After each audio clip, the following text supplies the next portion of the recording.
स्वागत है। आज हम पढ़ेंगे, अपन ने जो कल पढ़ा था 3 स्टेंजा अपने पोएम के how to tell wild animals. अपन आज उनकी आगे के 3 स्टेंजा देखेंगे और उसके बाद अपनी पोएम कंप्लीट हो जाएगी। तो उसके 10 जगह थर्ड के बाद में 4th स्टेंजा अपना यहाँ पर है, जिसमें 3 स्टेंजा में इस पोएम के अंदर पोएम ने क्या बताया था कि किसी भी एनिमल को जब अपन देखते किसी फॉरेस्ट के अंदर जाते हैं तो किसी भी एनिमल को आइडेंटिफाई करने के लिए डेंजरस वे बताए थे पोएम ने कि किस तरीके से हम उनको आइडेंटिफाई कर सकते हैं। एक तो डेंजरस वे बता दिया था, दूसरा हमको एक ह्यूमरस वे भी बता दिया, यानी पोएम ने डेंजरस के साथ साथ एक हंसी वाली बात भी उसमें कह दी थी। तो इसके लिए 3 स्टेंजा अपने देखे थे, जिसमें अपने जो था एसेटिलोइड उसको पहचाना था, उसको आइडेंटिफाई किया था, और बंगाली टाइगर को आइडेंटिफाई किया था, और लेपर्ड को आइडेंटिफाई किया था। अब आगे देखते हैं कि 4th स्टेंजा में जो पोएट है वो कौन से एनिमल के बारे में बताना चाहते हैं। If you are walking round your yard you meet a creature there who hugs you very very hard. Be sure it is there. If you have any doubts, I guess he will give you just one more cares. कुछ word मिलते हैं कि देख लो। Yard का मतलब होता है अपने पीछे की जगह, बैक यार्ड, घर के पीछे की जो जगह हो सकती है, या अपन कहीं भी जंगल में जा रहे हैं, कहीं भी अपन रह रहे हैं। यहाँ तो उसी की बात की गई है कि किसी फॉरेस्ट में अपन जा रहे हैं और वहां पे अपने रहने की जो व्यवस्था की गई है, उस रहने की व्यवस्था के पीछे की साइड में अपन देख सकते हैं। यार्ड का मतलब आंगन के लिए भी होता है। You meet a creature there, creature का हो गया, कोई एनिमल की बात की जा रही है। हु हग्स, हग्स का मतलब गले लगाना, गले लगाना। Very very hard, very very hard means हो गया बहुत ही टाइटली। श्योर कीजिए बियर, बियर का पता है आप लोगों को सबको भालू। If you have any doubts I guess he will give you just one more cares. Cares का मतलब होता है loving touch, loving touch, loving touch या softly touch। अब इसमें देखते हैं, तो if you are walking around your yard, अब कोई कहते हैं कि यदि आप अपने बैकयार्ड में कहीं घूम रहे हो, मान लो कि जहां आप जिस फॉरेस्ट के अंदर गए हो या जो ईस्ट के जंगल है वहां पे भी गए हो आप, और आपके रहने की जो जगह है वहां पे, तो उसके बैकयार्ड के साइड में, उसके आंगन में आप देख सकते हो, तो आप कहीं घूम रहे होते हो। You meet a creature there, और फिर वहां पर आप किसी एक एनिमल से मिलते हो। एनिमल किस तरीके का होगा? Who hugs you very very hard. यदि आपका सामना किसी एनिमल से होता है, जो एनिमल मिलते ही आपको बहुत टाइटली हग कर लेता है, गले लगा लेता है, बहुत कस के गले लगाता है, इसका मतलब क्या हो गया? Be sure it is bear. इसका मतलब क्या हो गया? वो आपका भालू है। वो कौन सा एनिमल हो गया? भालू। If you have any doubts I guess, यदि फिर भी यदि किसी चीज को लेकर के आपको डाउट है, डाउट यानी संदेह है, यदि फिर भी आपको लगता है कि संदेह होता है, तो आई गेस मैं सोचता हूँ, मैं अनुमान लगाता हूँ, he will give you just one more yes, तो वो आपका अपना एक लविंग टच आप लोगों को देगा। तो हो सकता है कि पॉइंट यहाँ पे हम कमेंट करते हुए बोलते हैं, सार्केज्म में बोल सकते हैं, व्यंग्य करते हुए बोल सकते हैं कि वो एक जोर से लगाएगा आपको, जिससे आपको पता चल जाएगा कि हाँ ये बेयर है, या फिर अपना एक लविंग टच आपको देगा, एक टाइटली हग करते हुए अपना सॉफ्टली टच आपको देगा, तो उससे आपको पता चल जाएगा कि कौन सा एनिमल है? बेयर है। तो 4th स्टेंजा में कौन से एनिमल की बात की गई है? बेयर की, जिसको हम किस तरीके से आइडेंटिफाई कर सकते हैं। अब देखते हैं अपन अपना अगला स्टेंजा, जो 5th नंबर का स्टेंजा है। इसमें पोएट ने कौन से क्रिएचर की बात की है, इसको कैसे आइडेंटिफाई हम इसको करेंगे। तो दो to distinguish beast of prey, a novice might nonplus, the crocodile you always may tell from the hyena thus, hyenas come with merry smiles, but if they weep, they are crocodile। Word नहीं देख लेते इसके अंदर। Beast का मतलब आपको बताया गया है, वो है वाइल्ड एनिमल्स के लिए। डिस्टिंग्विश का मतलब होता है डिफरेंस देखना, डिफरेंशिएट, DIFFEREN, डिफरेंशिएट, डिफरेंस देखना, दो चीजों के अंदर डिफरेंस देखना, उसको बोलते हैं distinguish. A novice might not plus, novice का मतलब होता है कोई भी पर्सन जो नया होता है जॉब के अंदर, तो न्यू ए जॉब, न्यू ए जॉब, किसी काम को करने के लिए कोई नया व्यक्ति होता है, तो उसको बोलते हैं अपन novice. Nonplus, nonplus का मतलब होता है बी कंफ्यूज, बी कंफ्यूज, यानी अपन दो चीजों को लेकर के कंफ्यूज रहते हैं, उसको बोलते हैं nonplus. The crocodile, crocodile सबको पता है आपको, मगरमच्छ। You always meet tell from the hyena thus, hyenas come with merry smile, merry की बहुत ही खुशी वाली smile, but if they weep they are crocodile. हाइना का मतलब होता है लकड़बग्गा और क्रोकोडाइल मीन्स मगरमच्छ।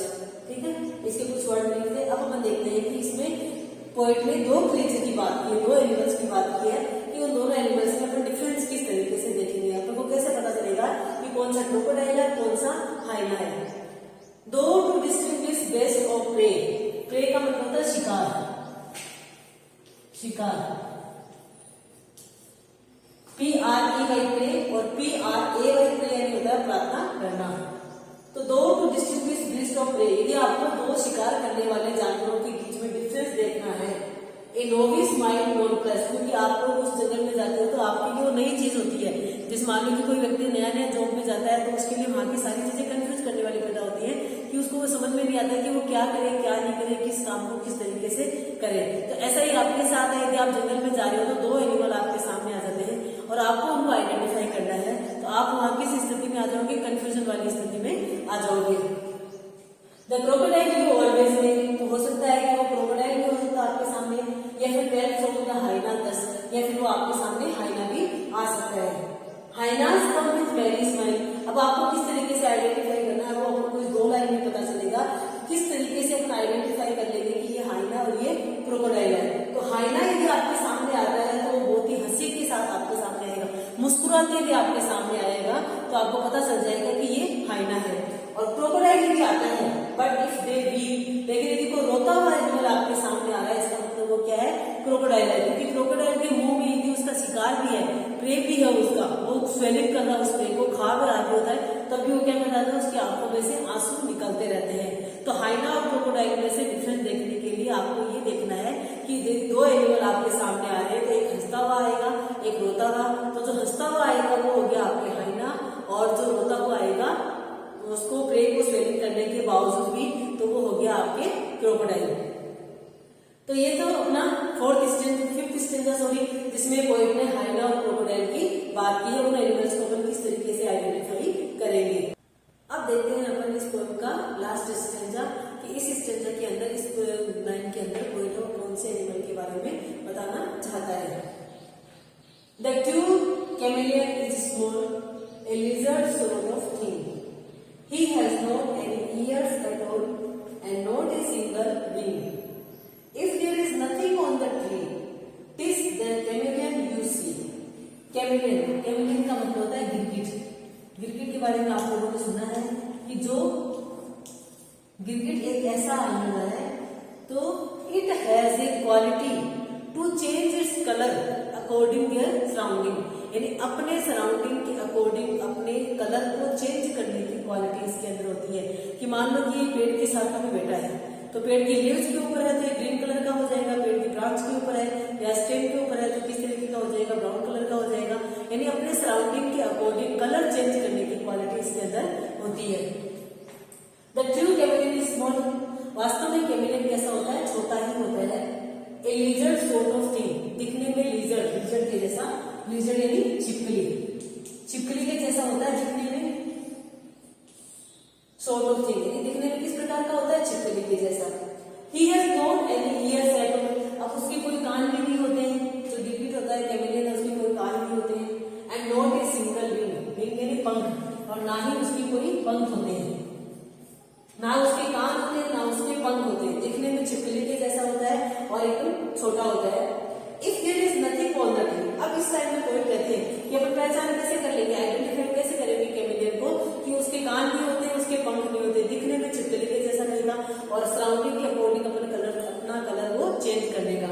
अब यदि आपको देखते हैं कि आप कहीं जंगल में घूम रहे हो और पेड़ के पास हो, तो यदि पेड़ के ऊपर आपको कोई जानवर नहीं दिख रहा है, पेड़ के आसपास कुछ नहीं दिख रहा है, तो आप समझ सकते हो TISS the chameleon you see. TISS का मतलब होता है it is the chameleon you see. तो आपको पता चल जाना चाहिए कि उस पेड़ के ऊपर जरूर कैमेलियन है, जो आपको दिखाई नहीं दे रहा है क्योंकि उसने अपने पेड़ के कलर के अकॉर्डिंग अपने कलर को चेंज कर दिया है। तो फोर्थ स्टेंजा में पोएट ने किसके बारे में बताया, कैमेलियन के बारे में बताया, जिसमें एक क्वालिटी होती है अपने सराउंडिंग के अकॉर्डिंग अपने के कलर को चेंज करने की। ठीक है, दिखने में जो छिपकली के जैसा होता है, जिसके कान भी होते हैं, पंख भी नहीं होते हैं, और यदि पेड़ के ऊपर हमें कोई जानवर नहीं दिखाई दे रहा, कोई एनिमल को नहीं दिखाई दे रहा, तो इसका मतलब क्या है कि वहां पे कैमेलियन जरूर होगा। तो इस प्रकार 6 स्टैंजा की पोएम में पोएट ने जो अलग अलग एनिमल्स को आइडेंटिफाई करने के लिए एक डेंजरस वे बताया है, ह्यूमरस वे बताया है कि किस तरीके से डेंजरस डराने वाले तरीके से बताया है कि किस तरीके से हम एनिमल को पहचान सकते हैं। यानी प्रत्येक स्टेंजा में पोएट ने क्या कह दिया, एनिमल को इस तरीके से बता दिया कि वो आपको खाने के लिए आएगा। तो डेंजरस वे इस तरीके से हो गया और ह्यूमरस वे इस तरीके से हो गया कि इन जानवरों को समझने के लिए पोएट ने हंसी के अंदर अपने खाने की बात उसने कही है। ठीक है, तो डेंजरस वे को उसने ह्यूमरस वे में प्रेजेंट किया है इस पोएम के अंदर। और किस प्रकार अपन एनिमल को, अलग अलग एनिमल को आइडेंटिफाई कर सकते हैं। यदि कभी अपन घूमने के लिए किसी जंगल की तरफ जा रहे हैं, ईस्ट के जंगलों की तरफ जा रहे हैं, तो कैसे अपन उनको आइडेंटिफाई कर सकते हैं।